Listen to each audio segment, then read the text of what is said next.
This is a review of set 75404, the Acclamator-Class Assault Ship. This set has 450 pieces, is 18 plus, part of the Starship collection, and retails for $50 as of January 1st of 2025. The back of the box features the Acclamator, straight from episode 2, as well as the sizing for it. And you can pause to read about the designer here.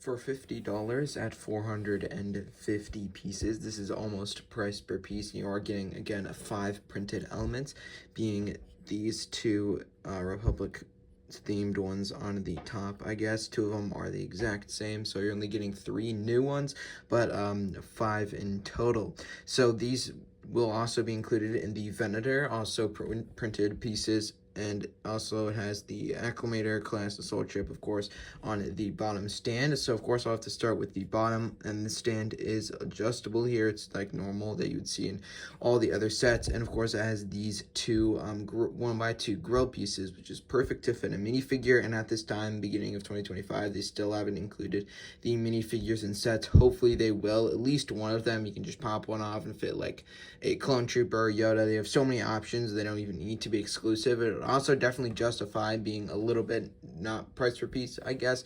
You are getting some nice printed elements, which I personally think all 18 plus sets should only have printed pieces rather than have some printed and some stickered. This is also technically the cheapest 18 plus set, looking at retail price alone, right in front of, or I guess behind, depending how you look at it, the Star Wars logo for $60. Overall, this is a very nice model. I'll start from the bottom here because there is a really cool thing that I want to show you. If you lower this side of the bridge here, you can see 4 different white studs. It's also the same thing on the other side. They're basically supposed to be different clone troopers, which is actually a very nice inclusion. It is the same thing on the other side, like I said, but I think it is a really cool inclusion, mainly because it's sort of like a play feature, not really, but it's a cool way to not only display it, but you can see it after you're done building. You notice it in the building process, and you can also access it after the building process, which a lot of 18 plus sets don't actually let you do. The actual build has a lot of complicated building techniques because it is 18 plus, but also has a lot of really nice detail, like this 1x1 tiled off stud there for the brig, or the bridge. It looks very nice. And also turn the back, you can see some very nice thrusters here with that nice blue effect. There is one thing I wish it wouldn't have this piece exposed, the blue rod here. It kind of doesn't really fit the theme, I guess. I know they obviously can't print a rod like that, but I feel like going with a light gray would have been a little bit better, because it would have felt like, oh, it's just part of the actual thruster rather than the thrust itself, because the blue just doesn't really fit into it because it's kind of noticeable. So if I had to improve it without obviously making it translucent blue, I would have rather just made it the regular light gray. I feel like that would have looked a little bit better, but still I don't think it's that much of a flaw because it is in the back of the set.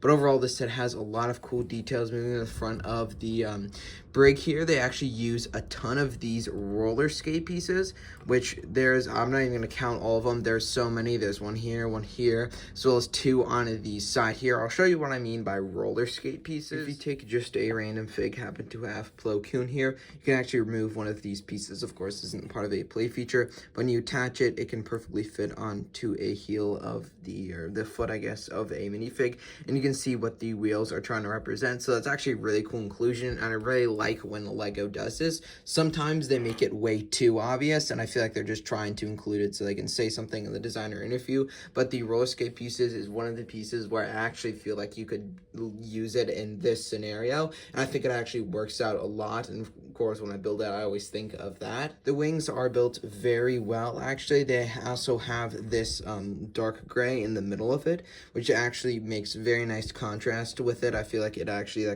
fully builds it up together. And of course, I really like building these wings because all the angles look very nice, and I'm very happy they actually added that extra detail there. And also, there is so many roller skates I forgot to talk about in the back. If you can actually fully spin this around, technically, which I don't think is just a play feature, but you can just fully spin around. You see all of the roller skate pieces. Of course, it's the same on the other side.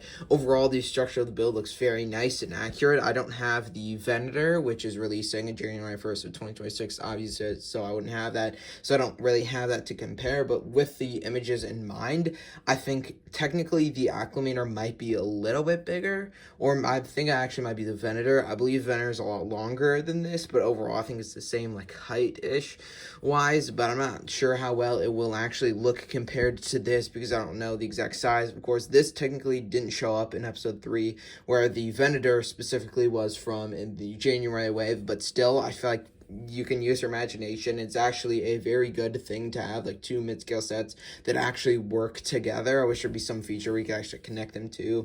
Maybe it would look a little bit nicer, but if you have them both on a shelf, I feel like they would like look very nice because they're also from the same like sort of time period. Maybe they're not exact same, but still they also feel like the colors would work very well together. And for $50, I feel like it's a nice thing to not only have a side of the Venator, just to have a nice fun set in general for $50 is actually very rare. This released January 1st of this year, which is actually kind of crazy to think, and it wasn't so bad for price per piece, and also no stickered pieces. I feel like this is definitely an underrated set of 2025, and might even make an honorable mention in my best sets of 2025 video coming out later this year. Overall, if you can't afford the Venator, I would definitely recommend getting this, but I would probably rather get the Venator if I had the choice, even though it is actually $30 more, I believe, which is kind of crazy to say, but I definitely think this is a really nice set. If you don't have it in your mid-scale collection, I would definitely want to get it.